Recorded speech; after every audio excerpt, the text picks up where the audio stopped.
नमस्कार। स्वागत है आपका द न्यूज लॉन्चर पर। मैं हूं अशोक वानखड़े। लेकर आया हूं एक विशेष खबर।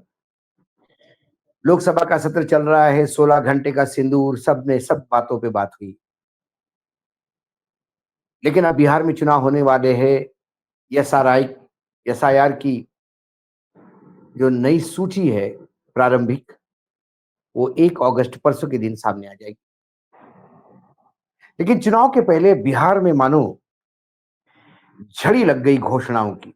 बरसात का मौसम है, झड़ी तो लगती है बरसात की, लेकिन यहाँ घोषणाओं की बरसात झड़ी लग गई। कुछ महीने बचे हैं विधानसभा चुनाव में और सियासी पार्टियां मतदाताओं को लुभावने के लिए कई तरह के वादे कर रही है। बिहार के मुख्यमंत्री नीतीश कुमार ने तो मास्टर स्ट्रोक के तहत कई वादे किए। अब उन वादों की एक मैं फहरिस्त आपको बताता हूं और फिर डबल इंजन की वास्तविकता बताता हूं। खासकर बिहार के मतदाताओं को एक कार्यक्रम ध्यान से सुनना है। फ्री बिजली योजना का ऐलान, घरेलू उपभोक्ताओं को 125 यूनिट मुफ्त और 1 करोड़ 67 लाख परिवारों को लाभ मिलेगा। सौर ऊर्जा का लक्ष्य है 10 मेगावाट। 5 साल में 1 करोड़ नौकरी देने का लक्ष्य। बिहार में युवा आयोग का गठन, ये सब याद रखिएगा।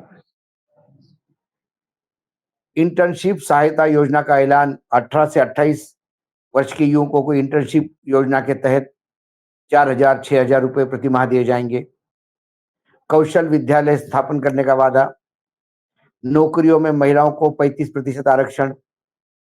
महिला बस यात्रियों के लिए सीटें आरक्षित। आशा व ममता कार्यकर्ता के पैसे बढ़ाए। आशा को 3,000 रुपए 1,000 की जगह और ममता को 300 रुपए की जगह 600 रुपए प्रोत्साहन राशि। सामाजिक सुरक्षा योजना में पेंशन योजना में इजाफा, 400 रुपए से बढ़कर 1,100 रुपए करने का ऐलान। पत्रकारों की भी रेवड़ियां बटी है। अब सभी पत्रकारों को पेंशन के तौर पर हर महीने 6,000 रुपए की जगह 15,000 रुपए मिलेंगे। सफाई कर्मचारी आयोग गठन का निर्देश। प्रवासी मजदूरों को सहायता देने की घोषणा। मां जानकी मंदिर का पुनर्विकास की योजना। ये तो सरकार ने योजनाएं दी है और अब ये योजनाएं, कुछ योजनाओं में जिसमें पैसे बढ़े हैं वो काम भी शुरू होगा, बिजली भी फ्री मिलना शुरू हो जाएगी। लेकिन क्या चुनाव के बाद ये बरकरार रहेगा? और ये मैं क्यों कह रहा हूं? क्योंकि यहां डबल इंजन की सरकार है। यहां एनडीए की सरकार है जो रिपीट होने जा रही है या रिपीट होने के लिए प्रयास कर रही है। महाराष्ट्र में ऐसी ही स्थिति थी। एनडीए की सरकार ही थी 2.5 साल से। फिर से सत्ता में आने के लिए घोषणाओं की बौछार लगा दी और कुछ 10 योजनाओं का चुनाव के पहले घोषणा कर दी, उसको क्रियान्वयन भी कर दिया।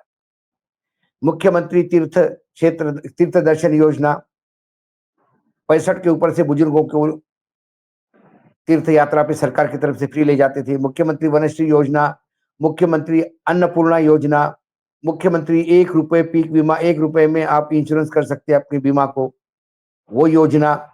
उसके बाद लाडली बहना योजना, जिसको मास्टर स्ट्रोक बोला जाता है, 1,500 रुपए महीना महिला को। लड़कियों को फ्री एजुकेशन की योजना। नमो शेतकरी महासन्मान योजना, मोदी आवास योजना, ई पिंक रिक्शा योजना। ऐसे 1.5 करोड़ की योजनाओं की घोषणा ही नहीं की, चुनाव के 1 महीना पहले उनका क्रियान्वयन भी शुरू कर दिया। लाडली बहना में तो जो मांगे उसको पैसा दे दिया। बाद में पता पड़ा कि करीब करीब 50 लाख जो लाभार्थी थे उनका नाम कटवाया गया। अब नए नए स्कैंडल रोज आ रहे हैं कि सरकारी नौकरी में काम कर रही महिलाओं को भी लाडली बहना का पैसा मिला। अब तो एक नया स्कैंडल आ गया है, पुरुषों ने भी लाडली बहना का पैसा ले लिया है। ये सारा इसलिए हुआ कि चुनाव के पहले आपने कोई सोचना नहीं है, बस पैसा बांटता है ताकि आपको मत लेने हैं, मत खरीदने हैं। आप करिए लाभार्थ योजना, चलो ठीक है, कहीं किसी का तो भला होगा। मैं उन 14 घोषणाओं को इन 10 घोषणाओं के साथ इसलिए कंपेयर कर रहा हूं क्योंकि वो 14 घोषणा लागू होगी। यहां 10 योजना महाराष्ट्र में शुरुआत हुई थी, लेकिन चुनाव हो गया, सरकार वापस आ गई। वापस आने के बाद तिजोरी खाली। मुझे याद है जब नतीजे आ रहे थे तब अजीत पवार ने कहा था, जो वित्त मंत्री थे, बाद में भी वित्त मंत्री बने, उन्होंने कहा था कि नतीजे ये दिखा रहे थे कि हम सत्ता में वापस आ रहे हैं, लेकिन मुझे पसीना भी आ रहा था क्योंकि बहुत सारा खर्चा है, कैसा करेंगे? लेकिन मुझे विश्वास है कि हम करेंगे। उनका विश्वास भी काम नहीं आया, सरकार के वादे भी काम नहीं आए और चुनाव के पहले जो घोषणाएँ हुई, वो क्रियान्वयन जिसका शुरू हुआ, वो भी चुनावी जुमले ही साबित हुए महाराष्ट्र में। अब मुख्यमंत्री ने 4 ऐसी योजनाएँ हैं जिसको रद्द कर दी। मुख्यमंत्री तीर्थदर्शी योजना, उसमें बहुत सारे लोग वेटिंग में हैं, उन्होंने कहा कि अभी पैसे नहीं है, अभी रुक जाओ, खत्म ही कर दो। वनश्री योजना बंद कर दी, अन्नपूर्णा योजना बंद कर दी। ₹1 पीक बीमा जो 2023 में शुरू की थी, 2025 में उसको बंद कर दी, क्योंकि सरकार के पास पैसा नहीं है। जो 2025-26 जो आने वाला जो अभी ये वित्तीय साल है, इसमें चारों योजना बंद हो जाएगी। एक जो युवा कार्य प्रशिक्षण योजना है, ऐसी ही एक योजना बिहार में भी घोषित हुई है। उस योजनाओं के लिए अभी रजिस्ट्रेशन बंद है, क्योंकि जो लोग उन युवाओं को प्रशिक्षित कर रहे थे, उनकी जून-जुलाई का वेतन भी नहीं दिया सरकार ने, सरकार के पास पैसा नहीं। कुल मिलाकर सरकार ने अभी हाल ही में 1 करोड़ 36 1.36 लाख करोड़ का कर्जा केंद्र से लिया और मैं गारंटी के साथ आपको कह दूं कि ये जो 10 योजनाओं में से 4 अब बंद हो गई, 3-4 और बंद हो जाएगी और अंत में 2 भी बंद हो जाएगी और फिर अंत में हाथ ऊपर कर देंगे। या कुछ योजनाएं बंद नहीं होगी, लेकिन उसके लिए लाभार्थियों के लिए कंडीशंस इतनी होगी कि लाभार्थी खत्म हो जाएंगे। जैसे लाडली बहना बहना के लिए नए-नए लाभार्थियों के लिए कंडीशंस आ गई, जिसके चलते 50 लाख महिलाएं अपात्र हो गई। ये है डबल इंजन की सरकार। इसके पहले महाराष्ट्र में मैं कर्ज माफी दूंगा, सत्ता में आया तो ये गारंटी देते हुए देवेंद्र फडणवीस पूरे महाराष्ट्र को मूर्ख बना रहे थे। प्रधानमंत्री नरेंद्र मोदी उन्होंने कहा कि यदि सत्ता में सरकार वापस आती तो मैं सोयाबीन को ₹6000 का रेट दूंगा। कर्ज माफी और ₹6000 का सोयाबीन का रेट सुन के ग्रामीण महाराष्ट्र ने दिल खोल के मतदान किया। सत्ता में आने के बाद ना कर्ज माफी हुई, ना ₹6000 सोयाबीन का रेट हुआ। उस पर ₹6000 पे पूछने पे बगले झाँकने लगते हैं और कर्ज माफी बोलने पर अजित पवार जी ने कहा कि इतना पैसा ही नहीं शासन के पास कि हम कर्ज माफी करें। लाडली बहना योजना में जो ₹1500 दे रहे थे, उसकी जगह ₹2100 देने की बात हो रही थी। अब तटकरे जो महिला बाल विकास मंत्री है, मैडम कहती है कि हमने मना थोड़ी किया है, जब पैसे आएँगे तब देंगे। लेकिन चुनाव में मतदान के समय तो ऐसा बोला गया था कि सत्ता में आते से तुरंत देंगे। तो ये जो महाराष्ट्र में इन्होंने किया, यही वो कल बिहार में करे तो आश्चर्य नहीं। चुनाव के पहले बहुत सारे वादे करना और चुनाव के बाद उसको चुनावी जुमले बोलना, ये अब बीजेपी का नया कैरेक्टर हो गया है। नया भारत, नई बीजेपी, नरेंद्र मोदी है तो मुमकिन है, हम ये कह सकते हैं। 15 लाख रुपए जैसा अमित शाह जी ने कहा था, वो तो चुनावी जुमला था। ₹6000 सोयाबीन, ये भी चुनावी जुमला हो गया। कर्ज माफी भी चुनावी जुमला हो गया। और महाराष्ट्र के किसान की हालत क्या है? मुझे ताज्जुब लगा जब मैंने शिवराज सिंह चौहान को लोकसभा में एक प्रश्न के उत्तर देते हुए कहा कि नरेंद्र मोदी जी के नेतृत्व में सरकार ने किसानों के लिए इतना काम किया कि मैं गारंटी के साथ कहता हूं, कई किसानों की आय दुगनी हो गई होगी। उनके बेटे की आय जरूर दुगनी होगी होगी क्योंकि उनके बेटे फूलों का व्यापार करते हैं, फूलों की किसानी करते हैं। लेकिन पूरे देश के किसानों को फूल बनाया, यानी मूर्ख बनाया। महाराष्ट्र में सोयाबीन 6000 होता तो क्या होता? महाराष्ट्र में कर्ज माफी होती तो क्या होता? यदि ये दोनों बातें होती तो बुल्ढाना जिले के चिखली तहसील है, वहां के गणेश श्रीराम थुट्टे उम्र 55 और उसकी पत्नी रंजना थोट्टे उम्र 47 दोनों अपनी जीवन लीला समाप्त नहीं करते। ये किसान दंपत्ति ने गले में फांसी लगाकर अपनी जान दे दी, क्योंकि उनके ऊपर 2 साल 2 लाख का कर्जा था। अल्पभूधारक थे, लगातार अकाल और उसके बाद सोयाबीन भी आया, तो सोयाबीन पे एक कीड़ा लग गया, जिसके चलते वो भी फसल चली गई।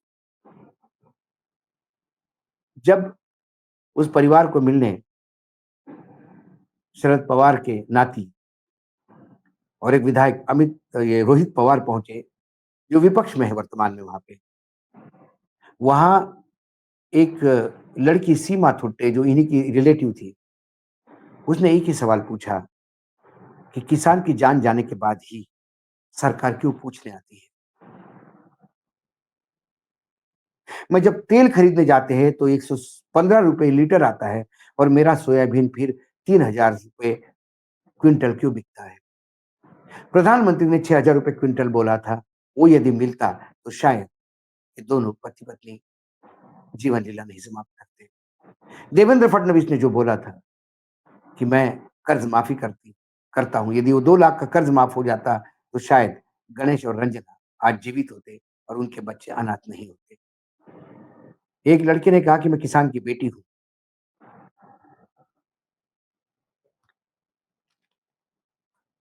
बहुत बुरा लगता है कि स्कूल से जब बोला जाता है कि तुम एक नोटबुक लेके आओ, और मेरे पिता के पास 10 रुपए नहीं होते हैं नोटबुक लेने के लिए।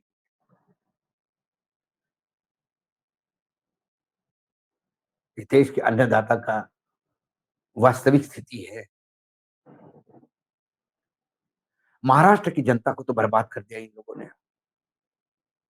वादों की झड़ी लगा दी, बहुत सारी चीजें शुरू करवा दी, और सत्ता में आने के बाद बंद कर दी, क्योंकि हमारे पास पैसा नहीं।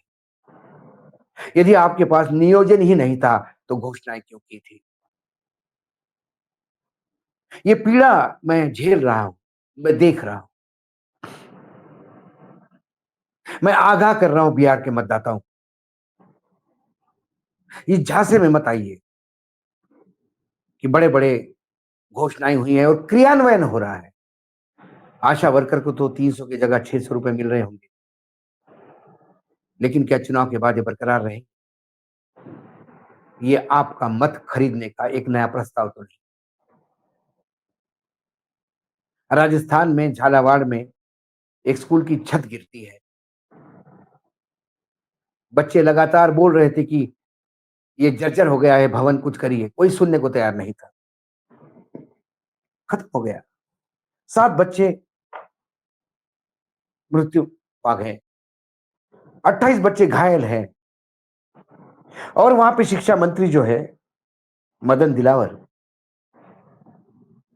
जब उन्हें रिपोर्टरों ने पूछा कि भाई ये छत की इतनी कंप्लेंट थी, इतने दिनों से आपके पास लगातार गुहार लगा रहा था गांव गांव के लोग, सरकार ने किया कुछ नहीं, क्यों नहीं किया? तो मदन जी ने कहा कि छत रिपेयर करने के लिए मैं पॉकेट से थोड़ी ना पैसा दूंगा। इसके मायने सरकार के पास पैसा नहीं दूंगा तो लाऊंगा कहां से? अजित पवार जी ने भी अपने मीटिंग में कहा था कि मैं मेरे पॉकेट से थोड़ी पैसा दूंगा। जब आपके पॉकेट में पैसा नहीं है, देने की औकात नहीं है, और जब आपको पता है कि तिजोरी में इतना पैसा नहीं, तो फिर लॉलीपॉप बांटने का काम क्या था?